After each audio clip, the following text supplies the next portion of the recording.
কৃষ্ণ চৈতন্য প্রভু নিত্যাংশী অদ্বৈত গদাধর শ্রীবাস আদি গৌর ভক্তবৃন্দ। হরে কৃষ্ণ কৃষ্ণ কৃষ্ণ হরে হরে, হরে রাম রাম রাম হরে হরে।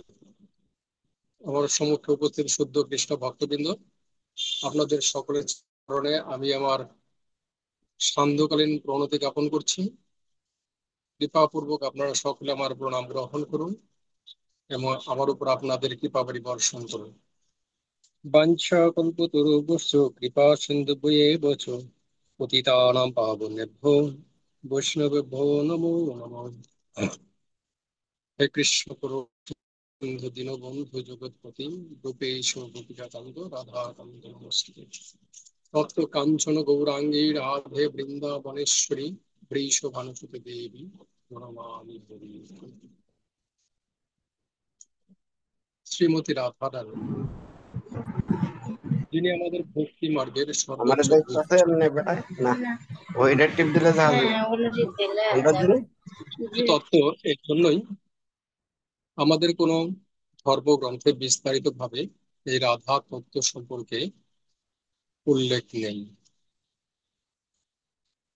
এবং প্রকৃতপক্ষে যেহেতু অত্যন্ত ভজনের গুহ্যতম তত্ত্ব, তাই আমাদের আচার্যবর্গ বৃন্দও এই তত্ত্ব সম্পর্কে বা নিগূঢ় বিষয়গুলো সম্পর্কে উন্মুক্ত আলোচনার একটা নিষেধাজ্ঞাই রয়েছে। তথাপি শুদ্ধ কৃষ্ণ ভক্ত যারা বলে ভগবানের প্রতিনিধি, তারা এই নিষেধাজ্ঞাকে অপেক্ষা করে হলেও আমরা যেন ভগবানের এই তত্ত্বটা অন্তত একটু অনুধাবন করে ভগবানের সেবায় একাগ্রতা আনার জন্য প্রয়াস করি, এই প্রত্যাশায় আমাদের পূর্বতন আচার্যবর্গবৃন্দ এই রাধা তত্ত্ব বর্ণনা করেছেন। আমরা সকলেই জানি যে পরমেশ্বর ভগবান আদি পুরুষ, যার আদিতে কেউ ছিল না। তিনি সর্বকারণের কারণ, তাই তিনি আনন্দ বিস্তার করার নিমিত্তে, অর্থাৎ পরমেশ্বর ভগবান আনন্দ অনুভব করার জন্য নিজেই দুই ভাগে বিভাজন হন। এক হচ্ছে পরমেশ্বর ভগবান শ্রীকৃষ্ণ, দ্বিতীয় তার আনন্দ রূপ আহ্লাদিনী শক্তি, অর্থাৎ শক্তিমানের যে শক্তি যা দ্বারা শক্তিমান প্রকাশিত হয়, তিনি হচ্ছেন শ্রীমতী রাধা রানী। রাধা কৃষ্ণ এক আত্মা, দুই দেহ হই, অন্য অন্যে বিরসে রস আস্বাদন করি। রাধা এবং কৃষ্ণ একই আত্মা, শুধুমাত্র রস আস্বাদনের নিমিত্তে তারা দুটি দেহ ধারণ করে থাকে। আমরা সকলেই জানি পরমেশ্বর ভগবান যত শত সিন্ধু পর্বতে রাসমণ্ডলে সমস্ত আয়োজনা কমপ্লিট করে বসে রয়েছে, তখন সমস্ত রাসের অংশগ্রহণকারীরা বলছে যে কেন পরমেশ্বর ভগবান শ্রীকৃষ্ণ রাসলীলা শুরু করছেন না, রাস উৎসব শুরু করছেন না। তখন তার বাম অঙ্গ, অর্থাৎ হার্ট বা হৃদয়, কম্পিত হয়ে সেখান থেকে শ্রীমতী রাধারানীর বিকাশ। অতএব যে রাধারানী হচ্ছে পরমেশ্বর ভগবানের হৃদয়। একটি মানুষ, একটি প্রাণী যেমন তারা হার্ট থেকে বিচ্ছিন্ন নয়, কিংবা তার দেহ থেকে তারা হার্টটা বিচ্ছিন্ন করা যায় না, তাই পরমেশ্বর ভগবান শ্রীকৃষ্ণ রাধারানী অভিন্ন। রাধারানীকে কখনোই শ্রীকৃষ্ণ থেকে আলাদা করা সম্ভব নয়। এই যে পরমেশ্বর ভগবানের বা বা হার্ট থেকে শ্রীমতী রাধারানী প্রকাশিত হয়েছেন, প্রকাশিত হয়ে তিনি তার সৃষ্টির উৎস নয়, তিনি তাকে আরাধনা করার জন্য পুষ্প চয়ন করার নিমিত্তে ধাবিত হয়েছিলেন। আরাধনা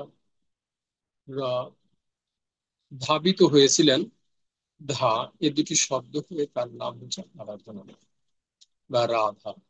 এখন এই যে ব্রহ্মা আর রাধারানীর মধ্যে পার্থক্যটা কোথায় দেখুন। ব্রহ্মা সৃষ্টি হয়ে তার উৎস খোঁজার জন্য চেষ্টা করেছেন, যখন নিজের চেষ্টায় ব্যর্থ হয়েছেন তখন তিনি বুঝতে পেরেছেন যে সৃষ্টির উৎস জানা সম্ভব নয়। তখন যেহেতু নিজের অক্ষমতা, নিজের চেষ্টা অপ্রতুল্যতা চিন্তা করে তখন সৃষ্টিকর্তার উদ্দেশ্যে মন একনিষ্ঠ করেছিলেন, তখন পরমেশ্বর ভগবান সেই বিরাট রূপে তাকে একটি শব্দ তপ, যার পরিপ্রেক্ষিতে ব্রহ্মা তপস্যা করেছিলেন। আর শ্রীমতী রাধারানী প্রকাশিত হওয়া মাত্রই পরমেশ্বর ভগবানের পূজা করার জন্য তিনি পুষ্প চয়ন উদ্যত হন। তার মানে কি, সরাসরি পরমেশ্বর ভগবানের ভক্তির প্রকাশ হতেছিল রাধারানী। আমরা জড় দেহ ধারণ করেছি ব্রহ্মা থেকে, অর্থাৎ আমাদের ব্যক্তিত্ব, আমাদের শক্তির অজ্ঞতা, আমাদের জড়জাগতিক যে চেতনা তার ঊর্ধ্বে উঠতে পারি না বলেই সরাসরি ভগবানের সাথে যুক্ত হবার প্রয়াস করি না। যখন রাধা শক্তি আমাদের ভিতর প্রবেশ করবেন, যখন শ্রীমতী রাধা রানী আমাদের চেতনাকে জাগ্রত করবেন, তখনই কেবলমাত্র পরমেশ্বর ভগবানের প্রতি আমাদের এই একনিষ্ঠতা আসতে পারে। এজন্যই বলা হচ্ছে ভক্তি মার্গের সর্বোচ্চ যে স্তর সেটি হচ্ছে রাধার প্রেম, রাধার শুদ্ধ কৃষ্ণ প্রেম।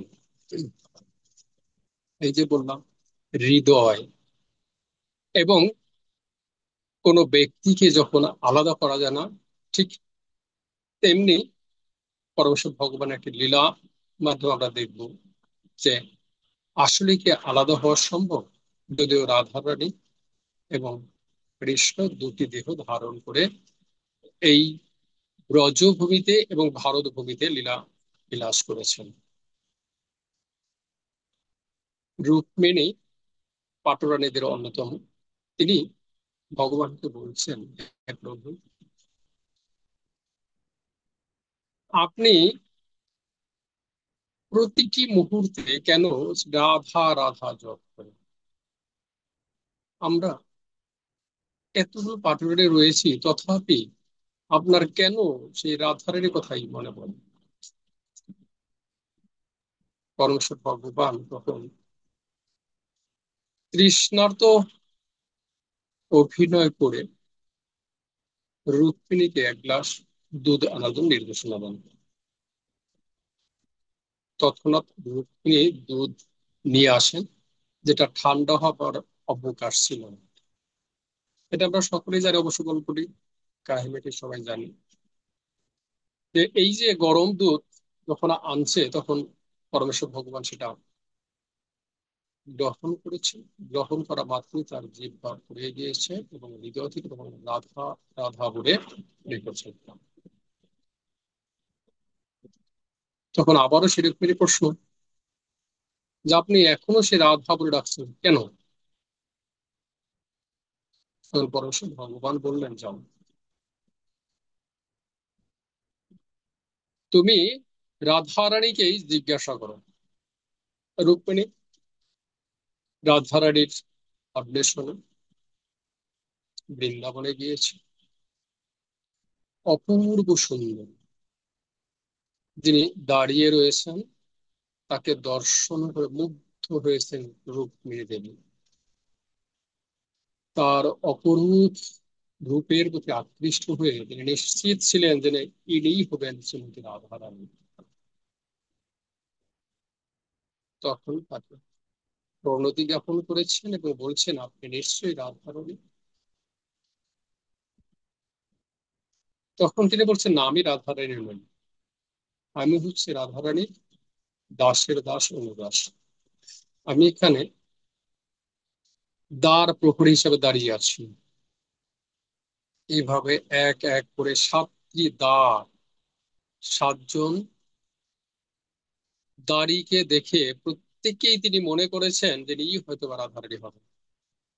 সাতটি দ্বার অতিক্রম করে যখন শ্রীমতী রাধারানী দর্শন করেছেন, তার রূপ দর্শন করে মুগ্ধ হয়ে তাকিয়ে রয়েছেন রুক্মিণী দেবী। হয়তোবা তখন ভেবেছিলেন এই অপরূপ সৌন্দর্যের কারণেই হয়তোবা কৃষ্ণ তার প্রতি আকৃষ্ট। কিন্তু দৈহিক সুন্দর, যা সমস্ত লোকের ঊর্ধ্বে, তার প্রতি আকৃষ্ট পরমেশ্বর ভগবান নন। এবং সেই দৈহিক সৌন্দর্য দিয়ে কখনো শ্রীমতী রাধারানী কাউকে আকৃষ্ট করেন না। এখানেই পার্থক্য। যেমন স্বর্গের অপ্সরা, যারা আমাদের এখান থেকে একটু উন্নত সৌন্দর্য বিশিষ্ট, তাই সে অপ্সরারা যখন কোনো ধ্যানী যোগীর সামনে আসে তখন তৎক্ষণাৎ তাদের ধ্যান মগ্ন হয়ে যায়, ধ্যান নষ্ট হয়ে যায়। এই যে ধ্যানের বিঘ্ন ঘটার কারণে সেই অপ্সরাবতী আকৃষ্ট হয়ে এমনকি তাদের বীর্য পর্যন্ত স্খলিত হয়। শ্রীমতী রাধা রানীর সৌন্দর্য এতটাই মুগ্ধ যে বরং ভগবানের পাঠরানীরা তার দর্শন করে বিস্ময়ান্বিত হয়েছিলেন। তবে এই অপরূপ রূপ দর্শন করে তিনি শ্রীমতী রাধারানীকে প্রশ্ন করেন। যে প্রশ্নটা করার জন্য এসেছিলেন সেটা নয়, তার রূপটি দর্শন করে বলছেন, হে শ্রীমতী রাধারানী, আপনার এই অপরূপ রূপের উপরে কি করে এভাবে আগুনে পুরা ফুসকা বইয়ে আছে। তখন শ্রীমতী রাধারানী বলছেন, ঠিক আছে, আমার কথা আপনি বলুন কেন আমার কাছে এসেছিলেন। তখন রুক্মিণী দেবী রাধারানীর কাছে যে কথাটি কৃষ্ণের কাছে জানতে চেয়েছিলেন সেই কথাটি ব্যক্ত করেন। তখন শ্রীমতী রাধারানী বলেন যে আমার শরীরে যে ফুসকা দেখেছ, সেটা তুমি যখন কৃষ্ণকে তপ্ত দুগ্ধ দিয়েছিলে তখন সেটা পান করে তিনি রাধা বলে সম্বোধন করেছিলেন। আর সেই সমস্ত আঘাতটা আমার শরীরে আমি ধারণ করেছি এবং তিনি সমস্ত দুঃখ কষ্ট থেকে তৎক্ষণাৎ মুক্ত হয়েছিলেন। এই যে রাধা রানীর সম্পর্ক কি হৃদয়ের সাথে, দেহের সাথে নয়, যদিও তারা দুটি দেহ ধারণ করে রয়েছেন তথাপি তাদের সম্পর্ক হচ্ছে একই আত্মা, হৃদয় এবং দেহ। তাই রাধা রানী কখনো কৃষ্ণকে ছাড়া থাকতে পারেন না, একইভাবে কৃষ্ণ রাধা রানীকে ছাড়া থাকতে পারে না। এ প্রকাশ তো চিন্ময় জগৎ। জড় জগতে যখন প্রকাশিত হয়েছেন সেটা আমাদের দুটি তত্ত্ব রয়েছে। এক হচ্ছে গোপাল সম্পর্কে বর্ণনা করা হয়েছে, বৃন্দা পর্বত, হিমালয় পর্বতের কন্যা পার্বতী এবং শিবের বিবাহ দর্শন করার জন্য শিবকে দেখে বিমোহিত হন।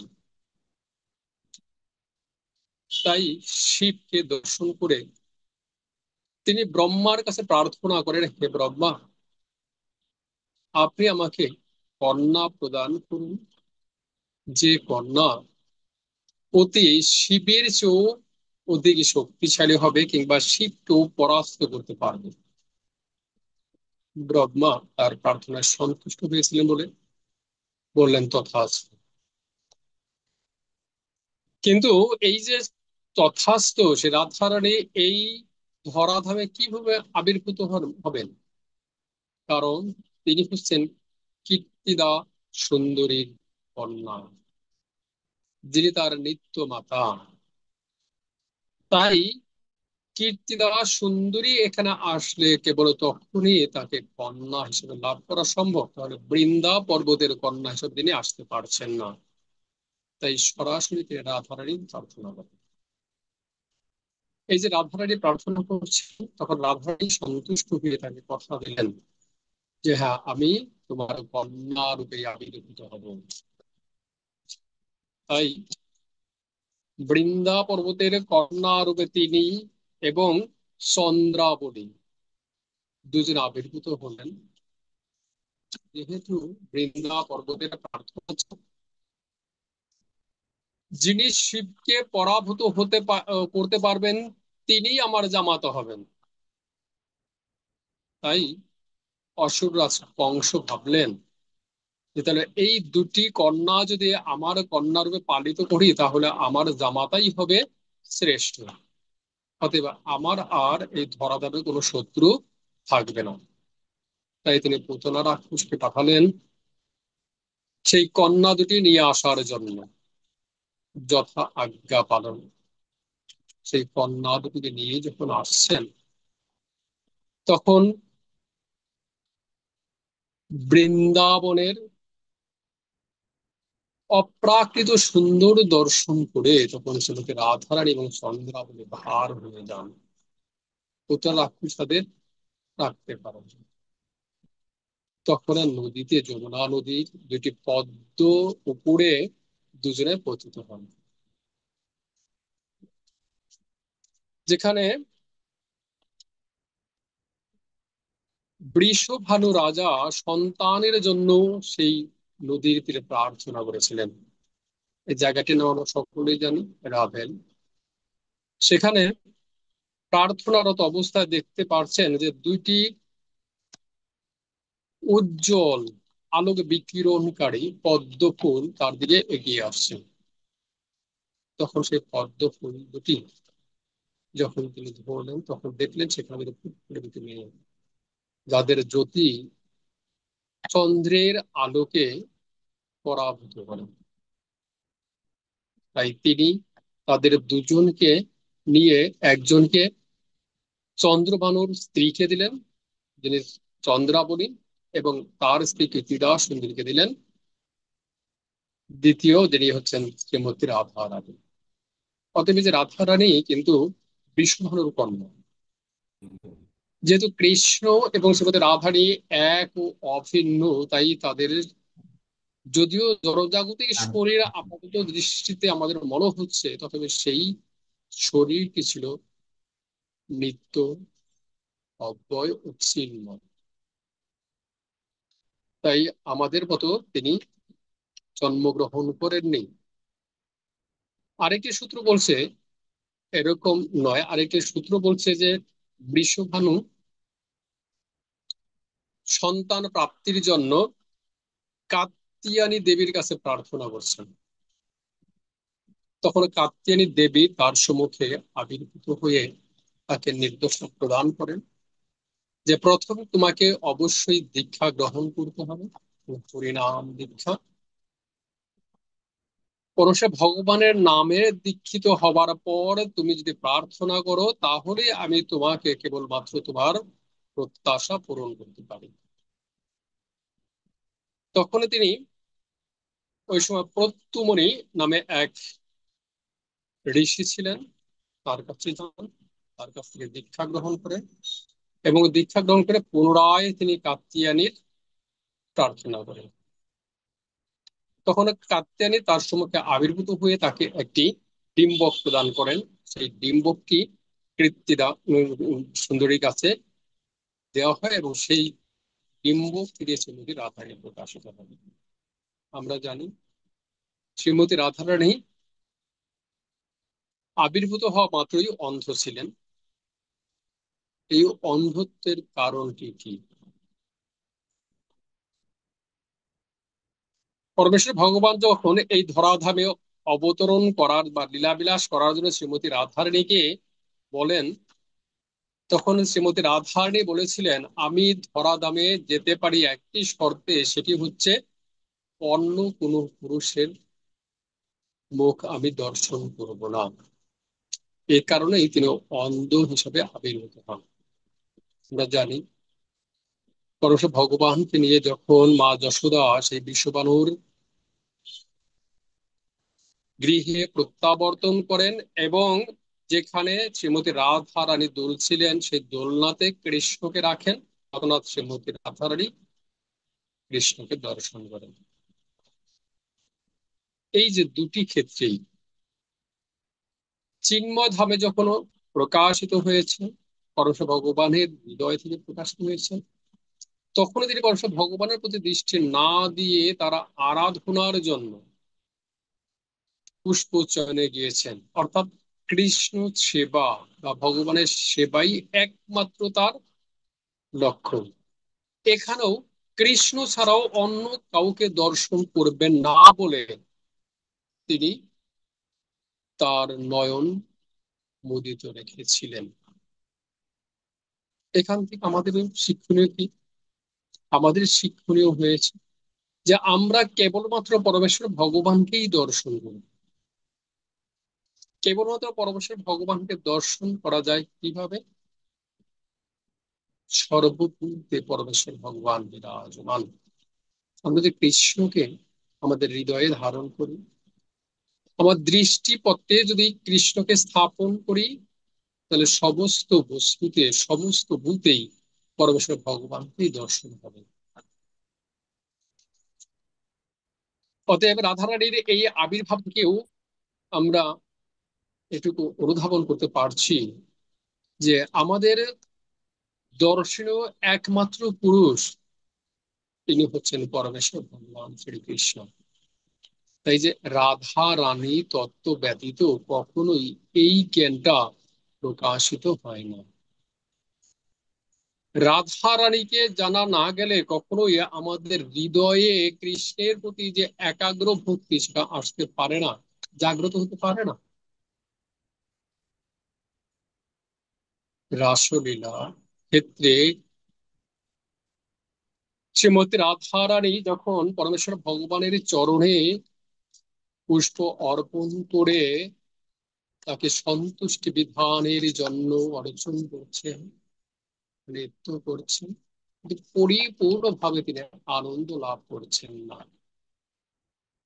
তাই তিনি তার নিজের দেহ থেকে সমস্ত গোপিকাদের সৃষ্টি করলেন, সমস্ত লক্ষ্মী দেবীদের সৃষ্টি করলেন।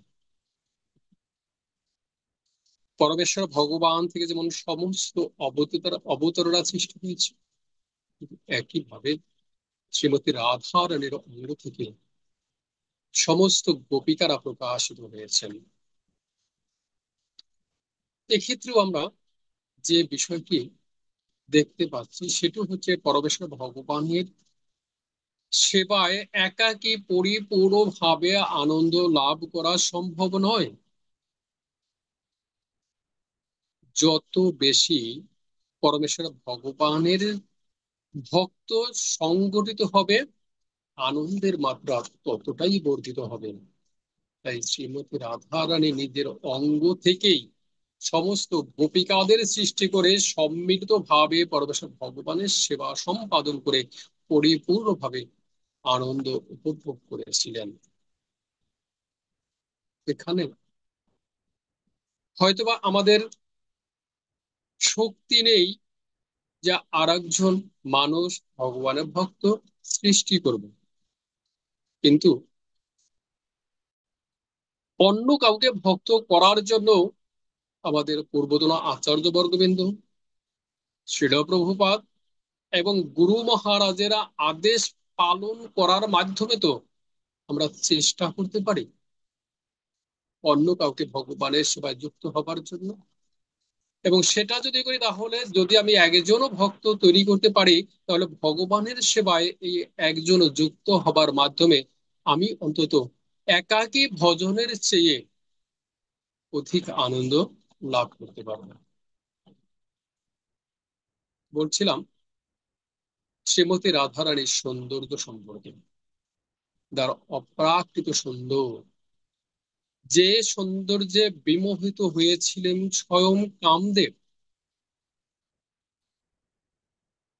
যেখানে স্বর্গের অপ্সরাদের সৌন্দর্যে বিমোহিত হয়ে ধ্যানীরা, যোগীরা তাদের যোগভ্রষ্ট হয়ে যায়, তার প্রতি কামার্ত হয়ে তাদের পৌরুষত্ব বিসর্জন দেয়।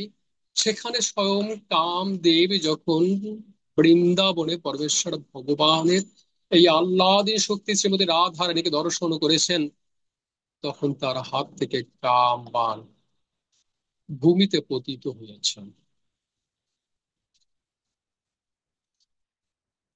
তাহলে দেখুন, এতটাই সৌন্দর্য, যে সৌন্দর্যের প্রতি কাম দেব তার কাম বাণ নিক্ষেপ করতে গিয়ে সেই বাণটি ভূমিতে নিক্ষেপ হয়েছে।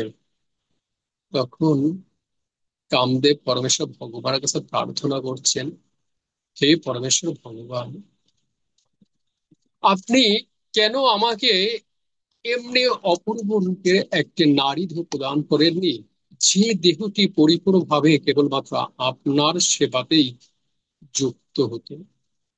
আপনি কেন আমাকে পুরুষ দেহ প্রদান করেছেন?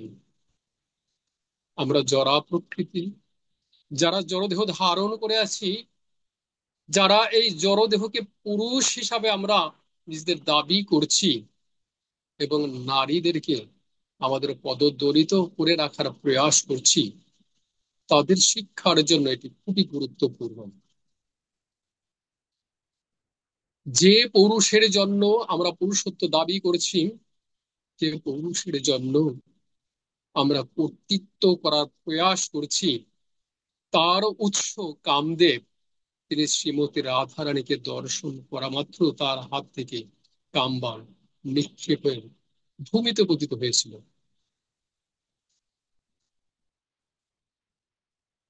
তাহলে দেখুন যে শ্রীমতী রাধারানী কামের নয়, শ্রীমতী রাধারানী সমস্ত কামকে পরাভূত করে প্রেম প্রদান করে। যে প্রেমে আপ্লুত হয়ে কামদেব পরমেশ্বর ভগবানের কাছে প্রেম প্রার্থনা করে একটি নারী দেহ প্রার্থনা করেছিলেন। তাই শ্রীমতী রাধারানীর অপ্রাকৃত সুন্দর, যে সৌন্দর্যে কখনো কোনো পুরুষ, কখনো কোনো অসুর, কখনো কোনো নরদেহধারী তার প্রতি কামের কারণে প্রভাবিত হয়নি। যখনই তাকে দর্শন করেছে, সে তৎক্ষণাৎ পরমেশ্বর ভগবানের প্রেমে আপ্লুত হয়ে পরম আনন্দে উদ্বেলিত হবার প্রয়াস করেছেন। তাই রাধারানীর এই যে শক্তি, যে শক্তিটি ব্যতীত কখনোই আমরা আর যাই হই, আর যাই করতে পারি না কেন, অন্তত হৃদয়ে ভগবদ ভক্তি লেশ মাত্র জাগ্রত করতে পারি না। তাই আমরা বিশুদ্ধ কৃষ্ণ প্রেম চাই।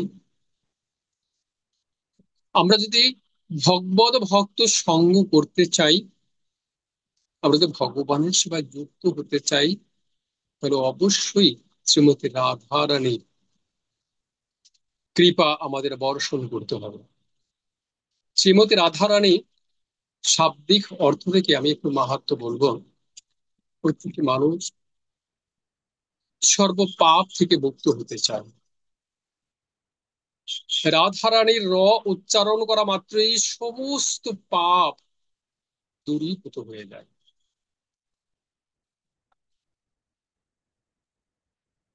আকার মানে রার আকার, আকার উচ্চারণ করা মাত্র সমস্ত স্বর্গ সুখ লাভ হয়। অর্থাৎ রা উচ্চারণ করা মাত্র আমাদের সমস্ত পাপ মুক্ত হয়ে স্বর্গসুখ লাভ হয়। ধ উচ্চারণ করার সাথে সাথে আমাদের আয়ু ক্ষয় রোধ হয়। এখন এই যে আয়ু ক্ষয় ঠিক কি আসলে? আমরা আয়ু বলতে সাধারণত জড়দেহের জীবনকালকে বুঝি, কিন্তু প্রকৃতপক্ষে জড়দেহের জীবনকাল আমাদের আয়ু নয়। জড়দেহের জীবনকাল কেবলমাত্র আমাদের আয়ুটাকে দীর্ঘায়িত করা, অর্থাৎ এই জীবনকে আমাদের দীর্ঘায়িত করে আমাদের প্রকৃত আয়ু যে ভগবত প্রত্যাবর্তন করা সেটা বিস্তৃত করা।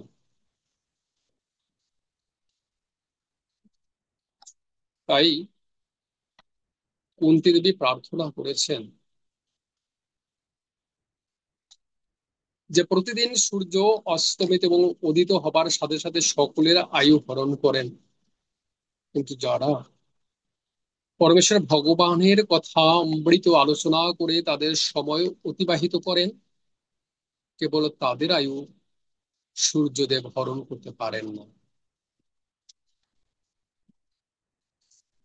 অর্থাৎ এই যে পরমেশ্বর ভগবানের কথা অমৃত আলোচনা করতে করতে যদি আমাদের সময়টা অতিবাহিত করি, তাহলে আমাদের সূর্যদেব প্রতিদিন উদিত এবং অস্তমিত হবার সাথে সাথে যদিও আমাদের দেহের আয়ু শেষ হবে, কিন্তু আত্মার যে আয়ু সেটা কোনো প্রভাব বিস্তার করতে পারে না।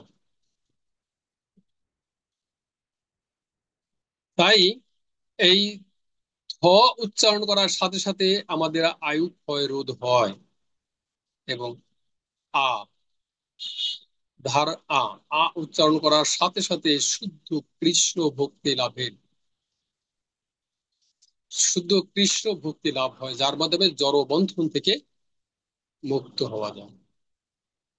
অতএব শুধু রাধার নাম উচ্চারণ করার সাথে সাথেই আমরা সমস্ত পাপ থেকে মুক্ত হয়ে স্বর্গাদি সুখ ভোগ সহ আমাদের জড় বন্ধন মুক্ত হয়ে আমরা আমাদের নিত্য ধাম ভগবত ধামে প্রত্যাবর্তন করতে পারি।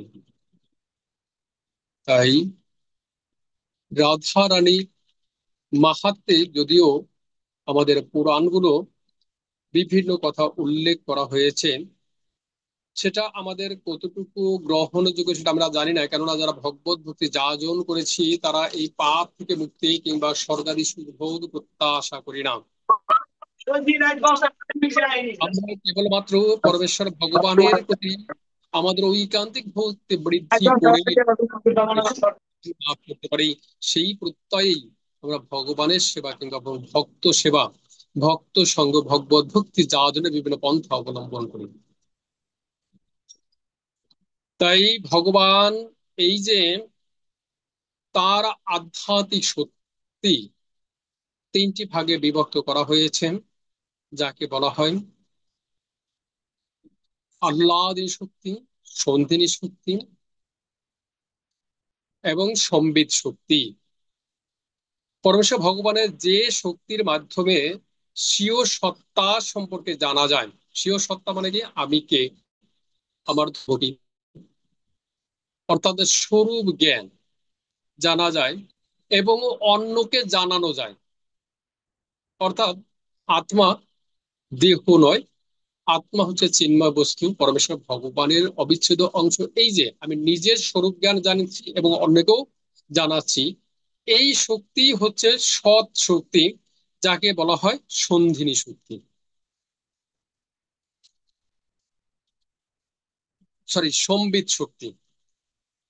আর সন্ধিনী শক্তি হচ্ছে আশ্রয়, যে শক্তিকে আশ্রয় করে ধারণ করা হয় সেই শক্তি হচ্ছে সন্ধিনী শক্তি। লাদিনী শক্তি হচ্ছে যে শক্তির মাধ্যমে পরমেশ্বর ভগবানকে জানা যায়, পরমেশ্বর ভগবানের সেবায় যুক্ত হওয়ার মাধ্যমে অপ্রাকৃত আনন্দ লাভ করা যায়। যেখানে একটা আত্মা পরমেশ্বর ভগবানের সাথে যুক্ত হবার কারণে তার জড়জাগতিক সমস্ত চেতনার ঊর্ধ্বে উঠে কেবলমাত্র আনন্দময়ের সঙ্গ লাভের মাধ্যমে আনন্দময় হয়ে যায়। সেটি হচ্ছে লাদিনী শক্তি। লাদিনী শক্তি জড় জাগতিক চেতনার ঊর্ধ্বে উঠে যখন পরম আনন্দ লাভ করা হয়, তখনই এই লাদিনী শক্তির প্রকাশিত হয়। অতএব আমাদের এই যে সৎ চিত ও আনন্দময় ভগবানের যে তিনটি রূপ, এই তিনটি রূপকে বলা হয় আধ্যাত্মিক শক্তি। আধ্যাত্মিক শক্তির সৎ হচ্ছে জ্ঞান বা জ্ঞানময়, চিত হচ্ছে তার প্রয়োগ বা আশ্রয় বিজ্ঞানময়, এবং আনন্দময় হচ্ছে ভগবদ ভক্তির সর্বোচ্চ প্রকাশ। অতএব আমরা যদি আনন্দ পেতে চাই, তাহলে শ্রীমতী রাধা রানীর সঙ্গ লাভ আমাদের একান্তই প্রয়োজন। যদিও শ্রীমতী রাধা রানীর আরাধনা করার মতো যোগ্যতা আমাদের নেই, তথাপি আমরা যদি পরমেশ্বর ভগবানের সেবার প্রত্যাশা করি, শ্রীমতী রাধারানী এতটাই কৃপালু বা এতটাই পরমেশ্বর ভগবানের প্রতি সেবা পরায়ণ যে তিনি কখনোই অন্য কাউকে ভগবানের সেবায় যুক্ত হতে দেন না। তিনি স্বয়ং সেখানে এসে ভগবানের সেবা করেন। তার মানেটা কি দাঁড়ালো? যে আমরা যদি পরমেশ্বর ভগবানের জন্য রন্ধন করার মনস করি, তাহলে শ্রীমতী রাধারানী আমাদের ভিতর প্রবেশ করবেন। আমাদের প্রবেশ করে রন্ধন কাজটা শ্রীমতী রাধারানীই করবেন। তিনি অন্য কাউকে সেবা করতে সুযোগ দেন না।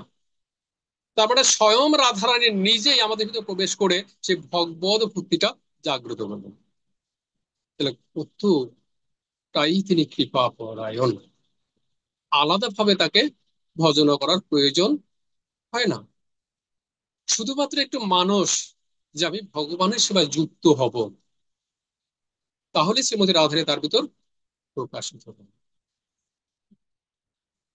এইভাবে যদি আমরা ভগবানের সেবায় যুক্ত হবার প্রয়াস করি, তাহলে অবশ্যই শ্রীমতী রাধারানী আমাদের সেই চেষ্টাটা সফল করবেন।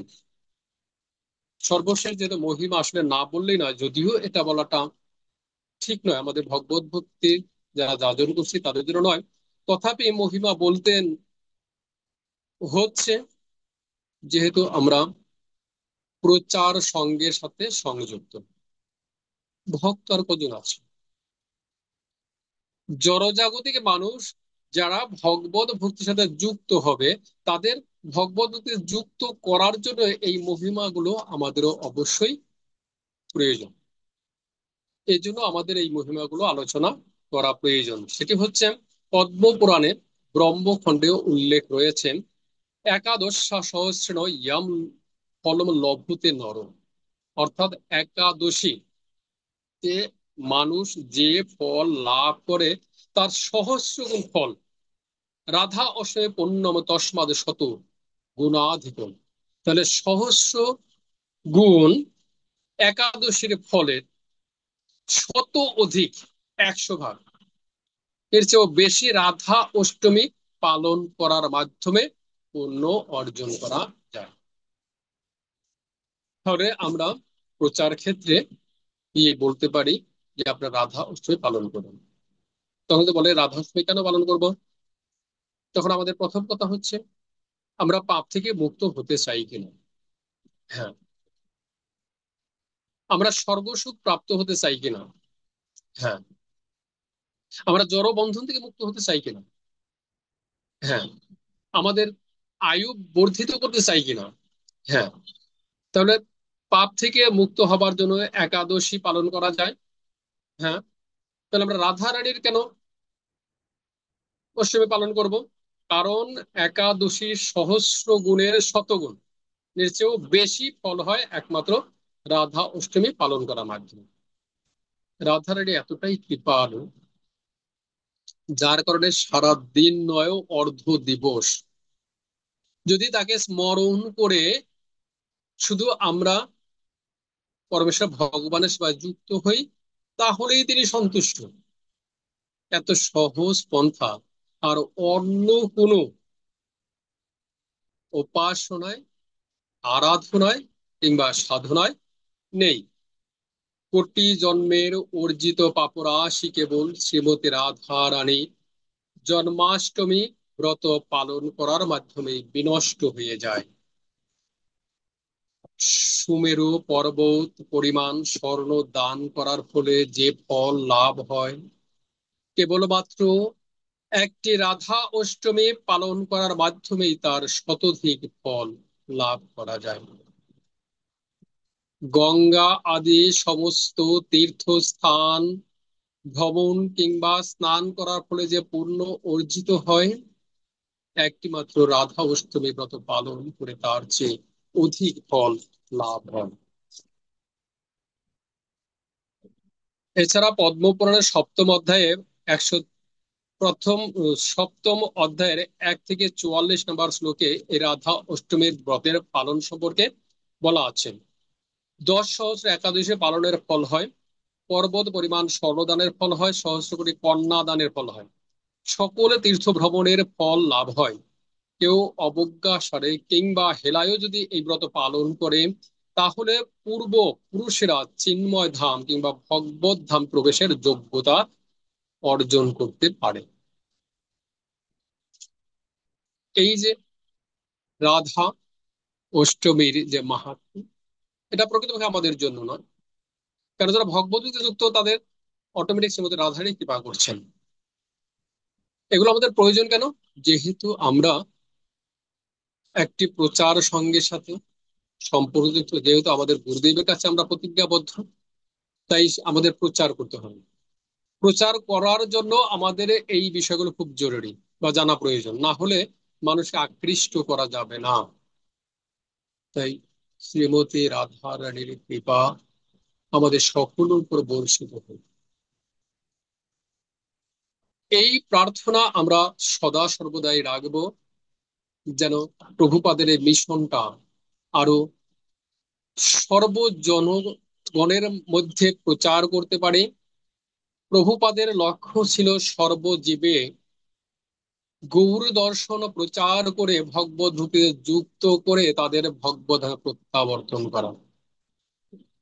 আমাদের পক্ষে কখনোই সম্ভব নয়, তথাপি অন্তত এটুকু তো পালন করার চেষ্টা করতে পারি, যে চেষ্টাটুকু গুরুদেবের সেবা হয়, যে চেষ্টাটুকু গুরুদেবকে প্রদত্ত প্রতিজ্ঞার একটি পালন হবে।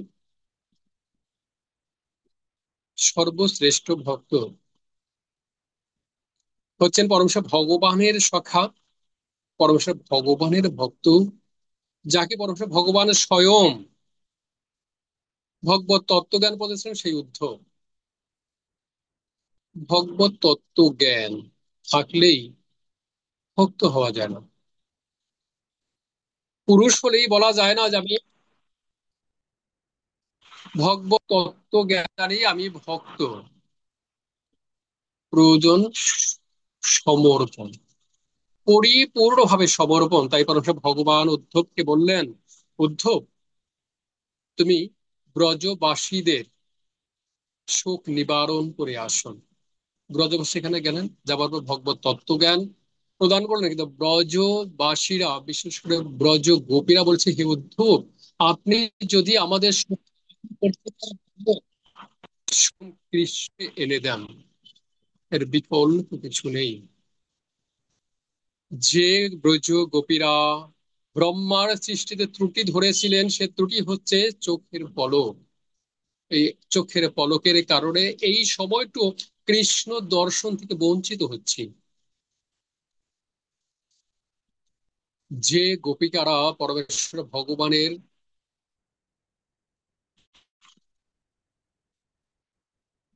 অসুস্থ, বিশেষ করে মাথার ব্যথা নিবারণের জন্য তাদের পদধূলি দিয়েছিলেন নারদ মুনিকে, তাদের গতিকেও সেটা একটি বারও ভাবেননি। অর্থাৎ পরমেশ্বর ভগবানের সন্তুষ্টি বিধানই তাদের একমাত্র কাম্য ছিল। সেই ব্রজ গোপীদের প্রেম আমরা ধারণ করার সক্ষম নই, কিন্তু প্রত্যাশা তো করতে পারি। সেই প্রত্যাশা করি, এবং সেই প্রত্যাশাটা আমরা কার মাধ্যমে করছি? কারণ আমাদের পরম আরাধ্য গুরুদেব সেই ব্রজ গোপিকাদের ভূমিকা অবতরণ করেই আমাদের কৃষ্ণ প্রেম বিতরণ করছেন। তাই গুরুদেবের সেবায় যদি আমরা যুক্ত থাকি, তাহলে সমস্ত গোপিকারা এবং শ্রীমতী রাধারানী সন্তুষ্ট হবেন, আর রাধারানী সন্তুষ্ট হলে পরমেশ্বর ভগবান সন্তুষ্ট হবেন। তাই আমাদের সকলের জীবনে পরমেশ্বর ভগবানের সন্তুষ্টি বিধানের জন্য গুরুর সেবায় যুক্ত থাকার প্রত্যয় নিয়েই আজকের মতো এখানে শ্রীমতী রাধারানীর মহিমা আলোচনার জবনিকা টানছি। জয় শ্রীকৃষ্ণ চৈতন্য প্রভু নিত্যানন্দ শ্রী অদ্বৈত গদাধর শিবাসাদি গৌর ভক্ত বৃন্দ। হরে কৃষ্ণ কৃষ্ণ কৃষ্ণ হরে হরে, হরে রাম রাম রাম হরে হরে। আমি সর্বপ্রথমে প্রভুকে ধন্যবাদ জানাচ্ছি। প্রভু হলো একটা সুন্দর মুহূর্ত উপহার দিয়েছে আমাদের, রাধারানীর তত্ত্ব কথা এবং রাধারানীর মহিমা নিয়ে আলাপ করে আমাদের মাঝখানে। আমরা এই 2 দিন 3 দিন 1 সপ্তাহ ধরে রাধারানীর আবির্ভাব তিথি, রাধাষ্টমী সম্পর্কে বিভিন্ন জায়গাতে শ্রবণ করছি। তো তারপরেও প্রভুর মুখ দিয়ে আমাদের নিজেদের নিজস্ব প্ল্যাটফর্মে আমরা আলোচনা করতে পেরে আমাদের খুব ভালো লাগতেছে, এবং প্রভুর মুখ থেকে আমরা শ্রবণ করলাম। তো আমরা যে প্রভুর মুখ দিয়ে এতক্ষণ শ্রবণ করলাম, তো কারো যদি কোনো প্রশ্ন থেকে থাকে ছোটখাটো, 2-1 2টো প্রশ্ন নিবো এরকম, যদি কারো কোনো প্রশ্ন থাকে, তারপরে আমরা হলো অভিজ্ঞতা বিনিময় করব। তো কারো কোনো প্রশ্ন আছে কিনা?